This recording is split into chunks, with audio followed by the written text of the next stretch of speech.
This is Jeremy Wentworth-Stanley. I'm the fellow who has a hyphen in my name. The hyphen is silent, but I am anything but that. My name is Jeremy Wentworth-Stanley, and I am the voice of Respectonomics, and my additional voice is my co-host, Sarah Benton. Good morning. Hello, Sarah. Good morning. Good morning, as it happens. Elsewhere in the world, it might be good evening. Good evening, good afternoon. Exactly. What we're talking about today is facing the hurricane. And in all of our discussions in the past, discussions, the podcasts we've had, you know and I know that we've explored different avenues. And if I may say, we've done it with what I call a smiley face. It's done under the heading of gentleness and respect and just really just trying to bring people out of the woodwork. Yes. Would you agree with that? Agreed. Yes. Okay. Yeah. Raising This, awareness. excuse me. This one is going to be more strident. And what I'm doing here is to emphasize the corporate responsibilities that are now in place. And by corporate responsibilities, I'll start off very clearly with two things. The first one is all of us have significant connections with corporations. It might be through employment. That's something like 75% of the population. But if you are brushing your teeth in the morning, just look across your counter at the number of businesses, corporations that are involved in that process.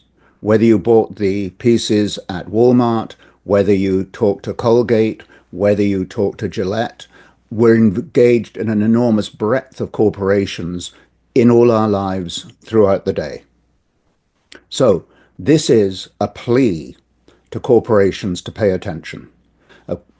Not just a plea, but a sense of look at the hurricane, look at the warnings, and let's all together pay attention.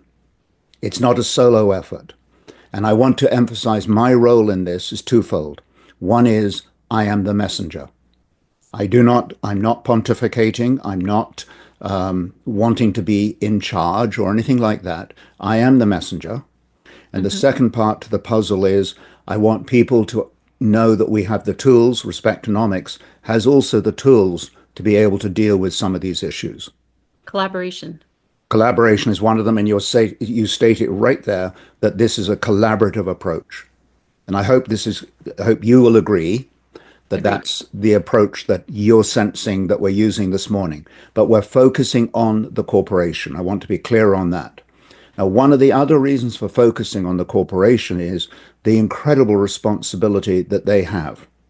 We talked a little glibly about brushing your teeth, but the truth of the matter is corporations have a significant role in all of our lives. And they have one thing going for them that is unique, one thing that they do extremely well, and that is they have responsibilities to four constituencies.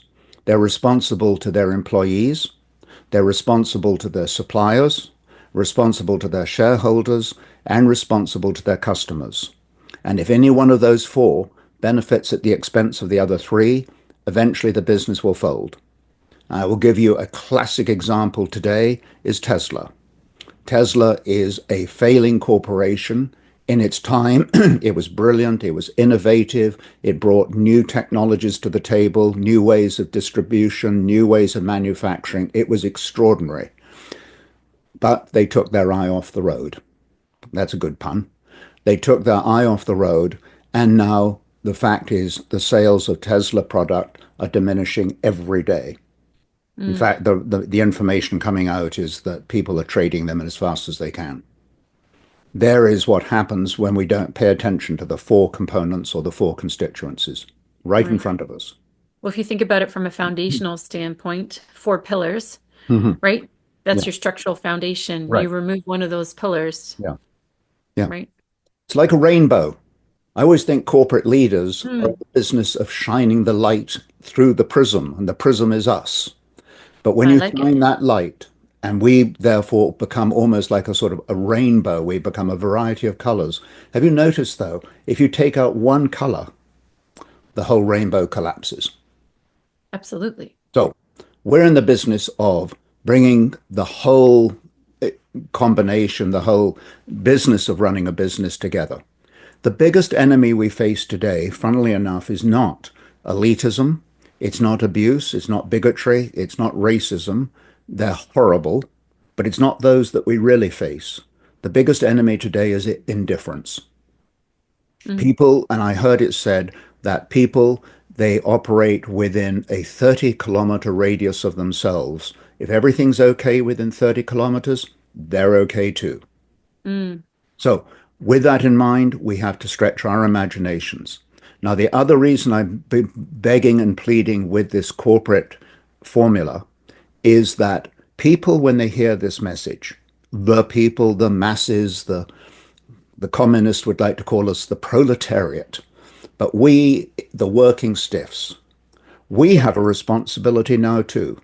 And that is to take this to the corporation and say, we need respectonomics. We need this culture of respecting one another. We need to reinvent, to redesign, to reset dignity in our workplace and in all of our arrangements.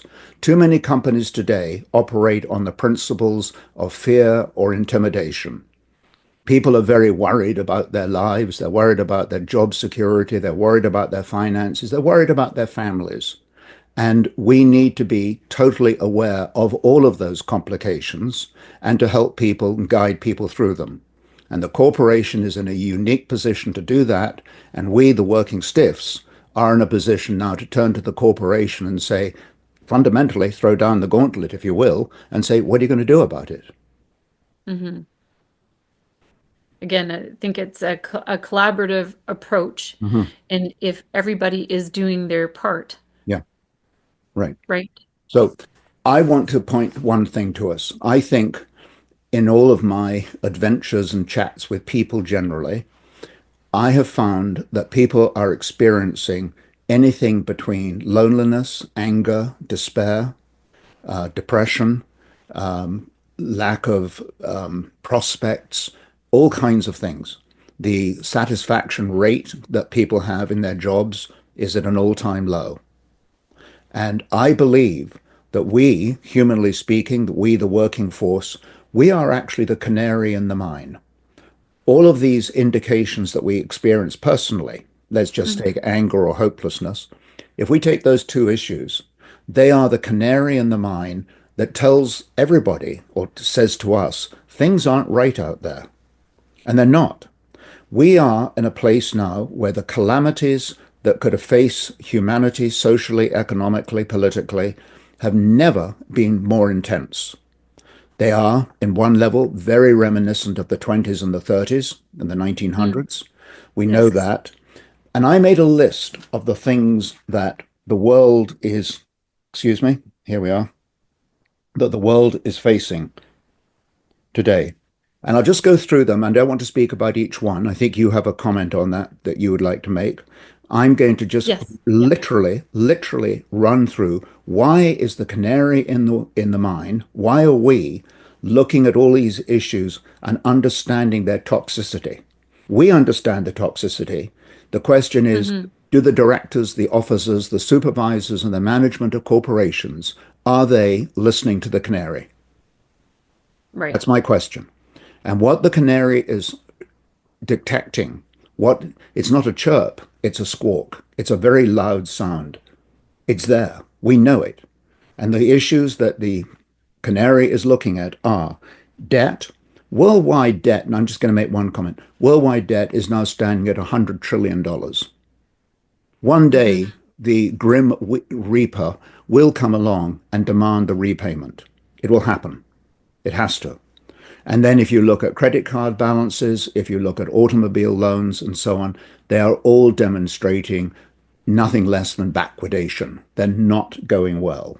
Every bank will tell you that. Everyone's at capacity. Everybody's at capacity. And by the way, that's an extremely important point because even though we're at capacity, no one is agreeing to it, no one's showing it. They show it in the form of depression, anger, and so on, but they're not doing it in the way of putting up their hand like this and saying, I'm in trouble. You don't Hmm. hear that very often. You might in the courts, but you don't hear it in the on Main Street. Right. So the issues that we're dealing with, I've mentioned debt. Government bloat. By government bloat, that sounds very critical. The issue today, though, is government is absorbing more of our GNP than the private sector can afford, period. In other words, of course, we want more protection. Of course, we want more goodies. We want more pensions and hospitals and all that stuff.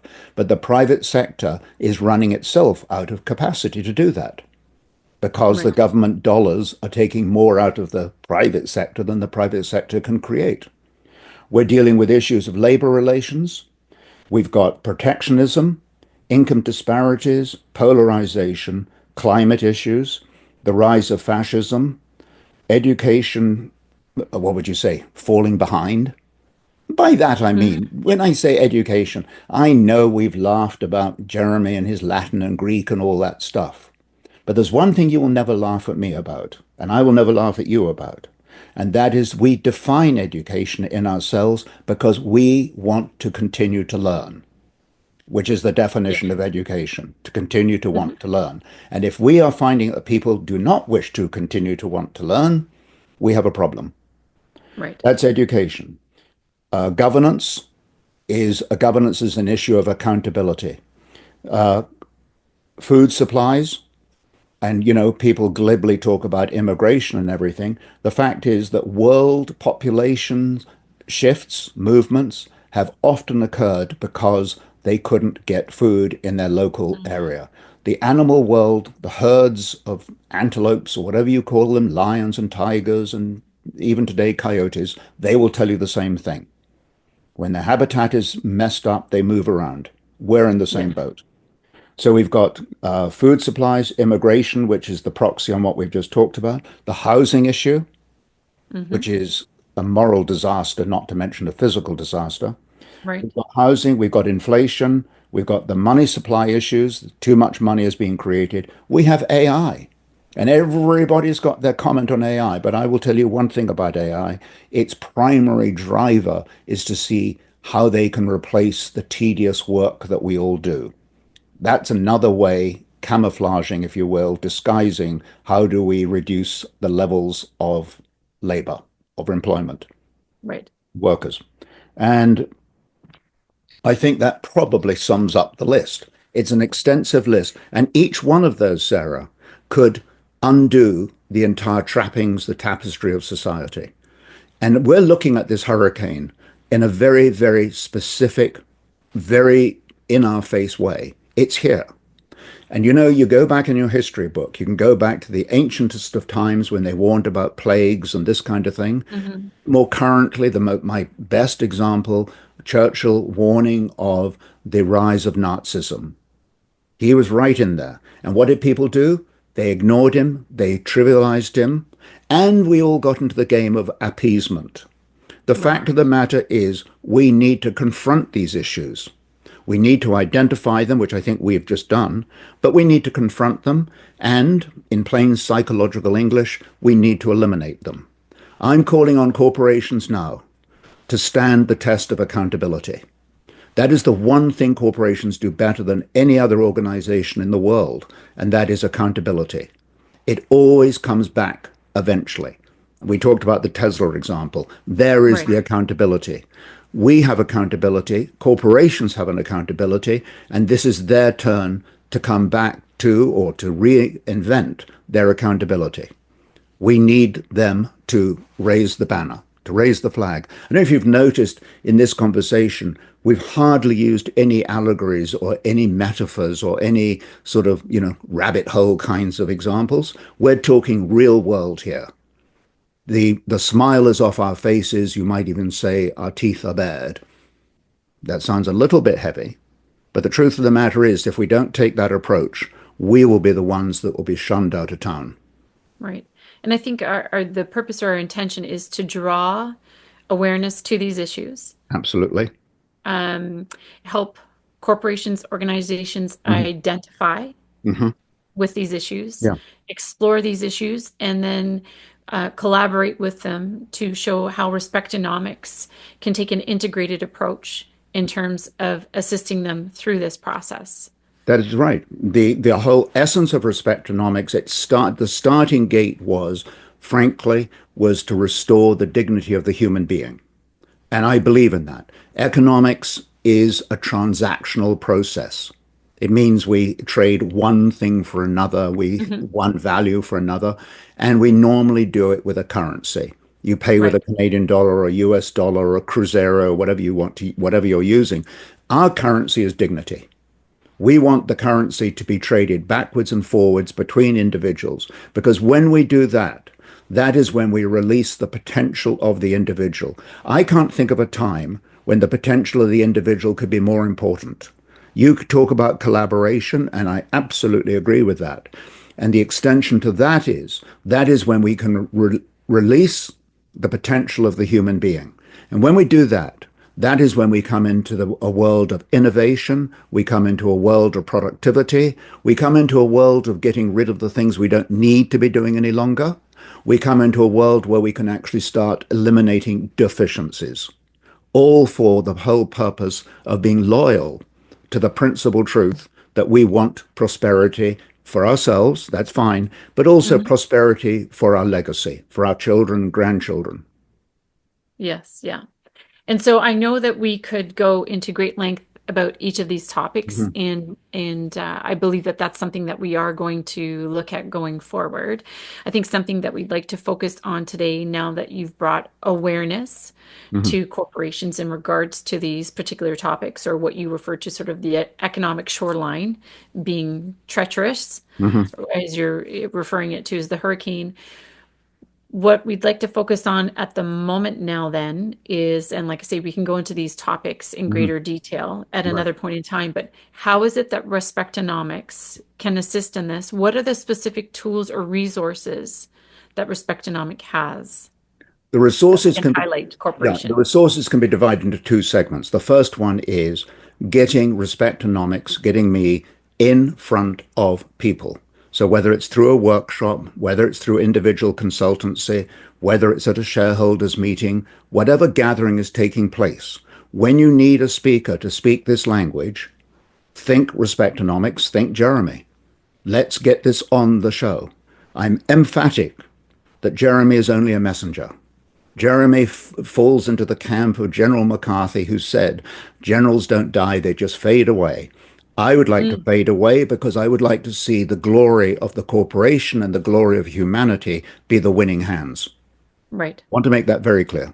right. Number one. So workshops, presentations, after dinner speeches, that kind of approach. Because that is number one is the awareness issue. You keep talking about awareness. It is Hmm. absolutely true. Secondly, we need tools. It's not fair to say to people, here's an opportunity without giving them the tools. And the Correct. tool that is central to the entire principle of respectonomics is called the grid. And the grid examines the nature of the human being and all of the things that go into human life: water, light, heat, safety, memories, all of the things that contribute to the composition of the human being, which is made up, love it or leave it, everybody's the same. Each one of us has a body, that's what you're looking at. Everybody Right. has a mind, that's what you're hearing. And everybody has a soul, which is that private enclave, that private dormitory that belongs to you and only you. But these are the three parts that are always needing the nutrients. They need to be fed, they need to be enjoyed, they need to be prospered. The catch is that I'm asking corporations to put in place those things that will correspond and engage with those specific requirements. Hmm. That's only part one. Part two is the responsibility, the reciprocal responsibility of the employee, of the person who's benefiting from these, to be the one that is also going to engage the corporation in exactly the same way. So if I'm going to say to the Ford Motor Corporation, you're looking after me, I'm an employee, you're looking after me through my wages, my responsibility is what am I doing for Ford that recognizes the body, the integrity of Ford itself? It's a reciprocal arrangement. And And Respectonomics can help with that in that's, terms of being able to disseminate that information or bring awareness yes, or educate yep, employees as well, so that there, again, there's that collaborative right. approach, right? Everybody plays their part. Absolutely. We even have the grid, and you're given a pencil with Respectonomics written on it.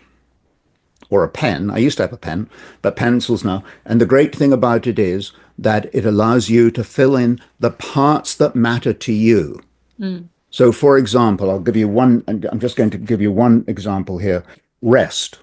We've talked a lot about needing rest. What does a corporation do to give me rest in body and mind and soul? What am I doing for the corporation to give them their rest? Hmm. Because nobody can operate 24/7, Right. 365. It can't be done. There's an exhaustion point. So that's just one example. So the grid is a very useful, pragmatic, hands-on tool, and it's the one that I use when we're in our presentations, when we're in our workshops. That's how it gets to the. It's not done well on screen, candidly. Right. Right. And I think it's a good thing to point out too to organizations or corporations if they're looking to and we're suggesting or recommending that it would be to their benefit or to their advantage to engage in conversation with you, to book a session with you. Hmm.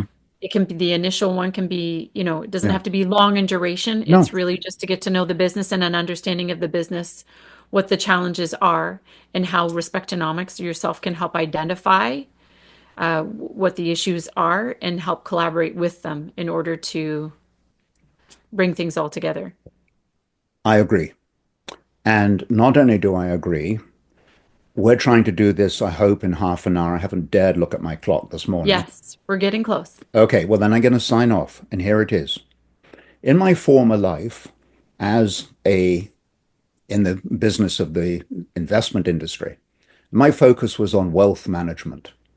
Yes. Actually, everybody is in wealth management because it's all to do with trying to create value of all the many gifts, blessings, opportunities that come our way. Nothing unusual about it. So you're always looking for that optimum investment. Hmm. I'm going to take you down a technical path now, and that is that in the world of securities, technically speaking, the best investment is actually a single investment because it's the one that brings to bear all the things you want. And the things that you want as an investor are safety and security, comfort, but you Hmm. want capital gain, and Right. you want income, and you want growth, and you want tradability, and you want to be able to touch it sometimes, you want to be able to look at it, and you want to be able to enjoy it. In my career, I cannot tell you how many times I was asked, Jeremy, what is your preferred investment today? Is it a stock? Is it a bond? Is it a Hmm. mutual fund? Is it an asset Right. manager? Whatever it might be. And I'm going to leave you and me with one card on the table today, one recommendation, a single recommendation. The finest investment that you and I can make for all of those reasons, short term and long term, the Hmm. finest investment is the human being. I love it. On that note, my name is Jeremy Wentworth-Stanley. Your name is Sarah Benton. I am the voice of Respectonomics, and I rest my case. Perfect. Thank you. Thank you, Jeremy. Thanks, Sarah.